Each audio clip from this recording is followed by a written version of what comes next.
ನಮಸ್ಕಾರ. ಈ ಅದ್ಭುತವಾದ ಹೊಸ ವಿಶ್ಲೇಷಣೆಗೆ ನಿಮ್ಗೆಲ್ಲರಿಗೂ ಸ್ವಾಗತ. ಇವತ್ತಿನ ವಿಷಯ ನಿಜಕ್ಕೂ ಭಾರಿ ರೋಚಕವಾಗಿದೆ. ನಾವೆಲ್ಲರೂ ಚಾಟ್ ಜಿಪಿಟಿಯನ್ನು ಕೇವಲ ಒಂದು ಸ್ಮಾರ್ಟ್ ಚಾಟ್ ಬಾಟ್ ಅಂತಾನೆ ಅಂದ್ಕೊಂಡಿದೀವಿ ಅಲ್ವಾ? ಆದ್ರೆ ವಾಸ್ತವದಲ್ಲಿ ಯಾವುದೇ ಹೊಸ ಸ್ಕಿಲ್ ಕಲಿಯೋದಕ್ಕೆ ಇದೊಂದು ಪವರ್ಫುಲ್ ಆದ ಲರ್ನಿಂಗ್ ಆಪರೇಟಿಂಗ್ ಸಿಸ್ಟಮ್ ತರಹ ಹೇಗೆ ಕೆಲಸ ಮಾಡುತ್ತೆ ಅನ್ನೋದನ್ನ ಇವತ್ತು ನಾವು ಡಿಕೋಡ್ ಮಾಡಲಿದ್ದೇವೆ. ಬನ್ನಿ, ತಡ ಮಾಡೋದು ಬೇಡ, ನೇರವಾಗಿ ವಿಷಯಕ್ಕೆ ಬರೋಣ. ಶಾಲಾ ಕಾಲೇಜ್ ದಿನಗಳೆಲ್ಲ ಮುಗಿದ್ಮೇಲೆ ಪಾಡಿಗೆ ನಾವ್ ಏನಾದ್ರೂ ಹೊಸದಾಗಿ ಕಲಿಯೋಕ್ ಹೋದಾಗ ಒಬ್ಬ ಒಳ್ಳೆ ಮೆಂಟರ್ ಸಿಗೋದು ಎಷ್ಟು ಕಷ್ಟ ಅಲ್ವಾ? ಆ ಗಿಟಾರ್ ಕಲಿಯೋ ಆಸೆನೋ ಅಥವಾ ಹೊಸೊಂದು ಭಾಷೆ ಕಲಿಯೋ ಉತ್ಸಾಹನೋ ಶುರುನಲ್ಲಿ ಜೋರಾಗೇ ಇರುತ್ತೆ, ಆದ್ರೆ ಸ್ವಲ್ಪ ದಿನದಲ್ಲೇ ಅರ್ಧಕ್ಕೆ ನಿಂತೋಗುತ್ತೆ. ಯಾಕೇಲಿ? ಒಂಟಿತನ ಮತ್ತೆ ಸರಿಯಾದ ಗೈಡೆನ್ಸ್ ಇಲ್ದೇ ಇರೋದು. ಹೊಸ ಕೌಶಲ್ಯ ಕಲಿಯೋಕೆ ಇದೇ ಅತಿ ದೊಡ್ಡ ಅಡಚಣೆ. ಸೊ ಇದಕ್ಕೊಂದು ಪರಿಹಾರ ಇದೆ. ಅದೇ ಈ ಲೈಫ್ ಸೈಕಲ್ ಆಫ್ ಲರ್ನಿಂಗ್ ಪ್ಲೇಬುಕ್. ಇದು 5 ಹಂತಗಳಲ್ಲಿ ಕೆಲಸ ಮಾಡುತ್ತೆ. ಎಐ ಮೆಂಟರ್ ಸೆಟಪ್ ಮಾಡೋದು, ಸ್ಟಡಿ ಶೆಡ್ಯೂಲ್ ರೆಡಿ ಮಾಡ್ಕೊಡೋದು, ಮಾಹಿತಿಯನ್ನ ಸರಿಯಾಗಿ ಗ್ರಹಿಸೋದು, ಟೆಸ್ಟಿಂಗ್ ಮತ್ತೆ ಪ್ರಾಕ್ಟಿಕಲ್ ಅಪ್ಲಿಕೇಶನ್ ಹಾಗೂ ಫೇಲಿಯರ್ಗಳನ್ನ ಮೊದಲೇ ಊಹಿಸಿ ತಡೆಯೋದು. ಓಕೆ, ಮೊದಲನೇ ಹಂತಕ್ಕೆ ಹೋಗೋಣ. AI mentor setup. ನೋಡಿ, ಈ ಪ್ರಾಂಪ್ಟನ್ನು ಸ್ವಲ್ಪ ಗಮನಿಸಿ. ನೀವು ಕಾಪಿರೈಟಿಂಗ್ನಲ್ಲಿ ಎಕ್ಸ್ಪರ್ಟ್, ನೀವು ನನ್ನ ಮೆಂಟರ್ ಆಗ್ಬೇಕು. ಕಾಪಿರೈಟಿಂಗ್ನ ಉದ್ದೇಶವೇನು? ಈ ಥರ ಪಾಯಿಂಟ್ ಟು ಪಾಯಿಂಟ್ ಕಮಾಂಡ್ ಕೊಟ್ಟಾಗ ಏನಾಗುತ್ತೆ ಗೊತ್ತಾ? ಎಐ ತಕ್ಷಣವೇ ಆ ಸಬ್ಜೆಕ್ಟ್ನ ಎಕ್ಸ್ಪರ್ಟ್ ಆಗಿ ಬದಲಾಗುತ್ತೆ. ಬೇರೆಯವರ ಟೈಮ್ ವೇಸ್ಟ್ ಮಾಡ್ತಿದ್ದೀನಿ ಅನ್ನೋ ಗಿಲ್ಟ್ ಇಲ್ಲದೆ ನಮಗೆ ಬೇಕಾದಷ್ಟು ಎಷ್ಟೇ ಸಿಲ್ಲಿ ಅನಿಸಿದ್ರೂ ಸರಿ ಆ ಪ್ರಶ್ನೆಗಳನ್ನ ಕೇಳಿ ಉತ್ತರ ಪಡಿಬೋದು. ಇದು ನಿಜಕ್ಕೂ ಗೇಮ್ ಚೇಂಜರ್. ಸರಿ, ಈಗ ಹಂತ 2, ಸ್ಟಡಿ ಶೆಡ್ಯೂಲ್ ರಚನೆ.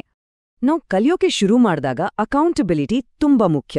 ಈ ಪ್ರಾಂಪ್ಟ್ ನೋಡಿ, ನನ್ನ ಕಾಮರ್ಸ್ ಬಿಸ್ನೆಸ್ಗಾಗಿ 2 ವಾರಗಳಲ್ಲಿ ಕಾಪಿರೈಟಿಂಗ್ ಕಲಿಬೇಕಿದೆ. ವಾರಕ್ಕೆ 5 ದಿನ, ದಿನಕ್ಕೆ 1 ಗಂಟೆಯಂತೆ ಸ್ಟಡಿ ಶೆಡ್ಯೂಲ್ ಡಿಸೈನ್ ಮಾಡಿ. ಈ ರೀತಿ ಡೆಡ್ಲೈನ್, ಗುರಿ ಮತ್ತೆ ಟೈಮ್ ಲಿಮಿಟ್, ಈ ನಿರ್ದಿಷ್ಟ ವೇರಿಯಬಲ್ಸ್ಗಳನ್ನ ಸೇರಿಸಿದ್ದಾಗ ಮಾತ್ರ ಎಐ ನಮಗೊಂದು ಪರ್ಫೆಕ್ಟ್ ಆದ ಕಾಂಕ್ರೀಟ್ ಪ್ಲಾನ್ ರೆಡಿ ಮಾಡಿಕೊಡುತ್ತೆ. ನೀವು ನೋಡ್ತಿರೋ ಹಾಗೆ ಇದು 2 ವಾರಗಳ ಕಾಪಿರೈಟಿಂಗ್ ಶೆಡ್ಯೂಲ್. ವಾರ 1 ಮತ್ತು ವಾರ 2ರಲ್ಲಿ ಪ್ರತಿದಿನ ಏನನ್ನ ಕಲಿಬೇಕು ಅಂತ ಸ್ಪಷ್ಟವಾಗಿ ಇಲ್ಲಿ ಲಿಸ್ಟ್ ಆಗಿದೆ. ಇದನ್ನ ಹಾಗೆ ಪ್ರಿಂಟ್ ಮಾಡಿ ನಿಮ್ಮ ಕಣ್ಣೆದುರಿಗೆ ಇಟ್ಕೊಂಡ್ರೆ ಸಾಕು. ಕಲಿಯುವಾಗ ದಾರಿ ತಪ್ಪುವ ಚಾನ್ಸೇ ಇಲ್ಲ. ನಮ್ಮನ್ನ ನಾವೇ ಟ್ರ್ಯಾಕ್ ಮಾಡ್ಕೊಳ್ಳೋಕೆ ಇದಕ್ಕಿಂತ ಬೆಸ್ಟ್ ಐಡಿಯಾ ಇನ್ನೊಂದಿಲ್ಲ. ಈಗ ನೇರವಾಗಿ ಹಂತ 3ಕ್ಕೆ ಬರೋಣ. ಮಾಹಿತಿ ಮತ್ತು ಸಂಪನ್ಮೂಲಗಳ ಗ್ರಹಿಕೆ ಅಥವಾ ಇಂಜೆಕ್ಷನ್ ಫೇಸ್. ಇವತ್ತಿನ ದಿನಗಳಲ್ಲಿ ಮಾಹಿತಿಗೆ ಕೊರತೆ ಇಲ್ಲ, ಆದ್ರೆ ಅದೇ ದೊಡ್ಡ ಸಮಸ್ಯೆ. ಆದ್ರೆ ಎಐಗೆ ಇಂಟರ್ನೆಟ್ ಆಕ್ಸೆಸ್ ಇರೋದ್ರಿಂದ ಆ ದಪ್ಪ ಪುಸ್ತಕಗಳು, ಉದ್ದುದ್ದ ವೆಬ್ ಆರ್ಟಿಕಲ್ಗಳು ಅಥವಾ ರಿಸರ್ಚ್ ಪೇಪರ್ಗಳನ್ನ ಗಂಟೆಗಟ್ಲೆ ಓದೋ ಬದಲು ಅವುಗಳ ಸಾರಾಂಶವನ್ನ ಸೆಕೆಂಡ್ಗಳಲ್ಲಿ ಪಡಿಬೋದು. ಇದರ ಅರ್ಥ ನಾವು ಇನ್ಫಾರ್ಮೇಷನ್ ಓವರ್ಲೋಡ್ನಿಂದ ಬಚಾವಾಗ್ತೀವಿ ಮತ್ತೆ ನಮ್ಮ ಕಲಿಕೆಯ ಸ್ಪೀಡ್ ಕೂಡ ಸಿಕ್ಕಾಪಟ್ಟೆ ಹೆಚ್ಚಾಗತ್ತೆ. ಒಂದು ಸಣ್ಣ ಉದಾಹರಣೆ ತಗೊಳ್ಳೋಣ. ಥಿಂಕ್ ಆ್ಯಂಡ್ ಗ್ರೋ ರಿಚ್ ಪುಸ್ತಕದ ಬಗ್ಗೆ ನೀವು ಕೇಳಿರ್ತೀರಾ. ಇಡೀ ಪುಸ್ತಕ ಓದೋ ಬದಲು ಅದರ 10 ಪ್ರಮುಖ ಕಾನ್ಸೆಪ್ಟ್ಗಳನ್ನ ಔಟ್ಲೈನ್ ಮಾಡೋಕೆ ಎಐಗೆ ಕೇಳಬಹುದು. ಅದರಲ್ಲಿ ಆಟೋ ಸಜೆಷನ್ ಬಗ್ಗೆ ನಿಮಗೆ ಕ್ಯೂರಿಯಾಸಿಟಿ ಇದ್ರೆ ಕೇವಲ ಆ ಕಾನ್ಸೆಪ್ಟ್ ಬಗ್ಗೆ ಮಾತ್ರ ಇನ್ನಷ್ಟು ಆಳವಾಗಿ ವಿವರಿಸೋಕೆ ಹೇಳ್ಬಹುದು. ನೋಡಿ, ಟೈಮ್ ಎಷ್ಟು ಸೇವ್ ಆಯ್ತು ಅಲ್ವಾ? ಅಷ್ಟೇ ಅಲ್ಲ, ನಮ್ಮ ಕಲಿಯೋ ಸ್ಟೈಲ್ ಬೇರೆಯವ್ರಿಗಿಂತ ಡಿಫ್ರೆಂಟ್ ಆಗಿರ್ಬೋದು. ನಿಮ್ಗೆ ವಿಡಿಯೋ ನೋಡಿ ಕಲಿಯೋದಿಷ್ಟ ಆಗಿದ್ರೆ ಫ್ರೆಂಚ್ ಕಲಿಯೋಕೆ ಬೆಸ್ಟ್ 5 ಯೂಟ್ಯೂಬ್ ವಿಡಿಯೋ ಕೊಡು ಅಂತ ಕೇಳ್ಬೋದು. ಅಥವಾ ಓದಿ ಕಲಿಯೋರು ನೀವಾಗಿದ್ರೆ ಅದಕ್ಕೆ ತಕ್ಕ ಹಾಗೆ ರೆಡಿಟ್ ಫೋರಮ್ಗಳನ್ನ ಕೇಳ್ಬೋದು. ನಿಮ್ಗೆ ಹೇಗ್ ಬೇಕೋ ಹಾಗೆ ಕಸ್ಟಮೈಸ್ ಮಾಡ್ಕೊಡೋದು ಇದರ ಸ್ಪೆಷಾಲಿಟಿ. ನೆಕ್ಸ್ಟ್ ಬರೋದು ಹಂತ 4, ಪರೀಕ್ಷೆ ಮತ್ತು ಪ್ರಾಯೋಗಿಕ ಅಳವಡಿಕೆ. ಇದನ್ನ ರಿಟೆನ್ಷನ್ ಫೇಸ್ ಅಂತ ಕರಿತೀವಿ.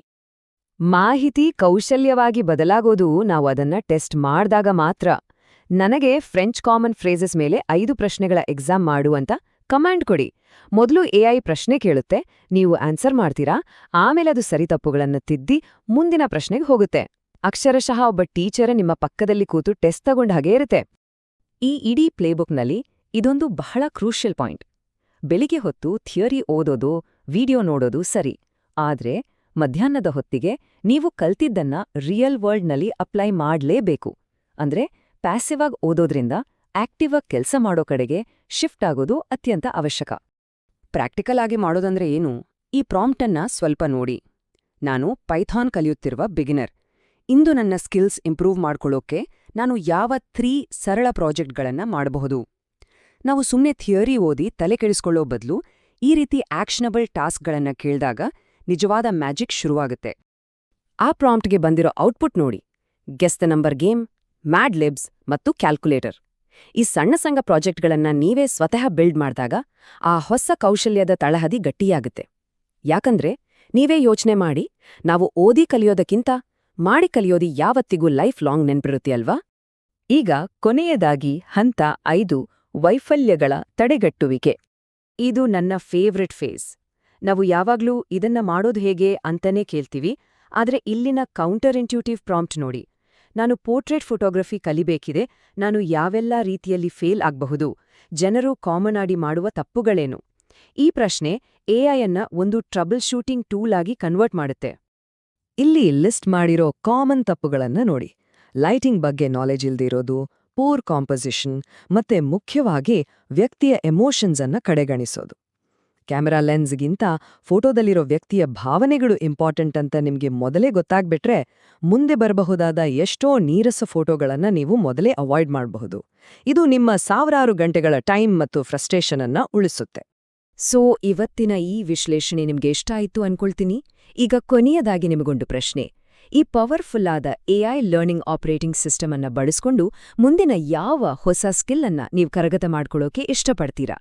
ಈ ಸ್ಟೆಪ್ ಬೈ ಸ್ಟೆಪ್ ಪ್ಲೇಬುಕ್ ಖಂಡಿತವಾಗಿಯೂ ನಿಮ್ಮ ಕಲಿಕೆಯ ವೇಗವನ್ನ ಹೆಚ್ಚಿಸುತ್ತೆ. ನಿಮ್ಮ ಹೊಸ ಲರ್ನಿಂಗ್ ಜರ್ನಿಗೆ ಆಲ್ ದ ಬೆಸ್ಟ್.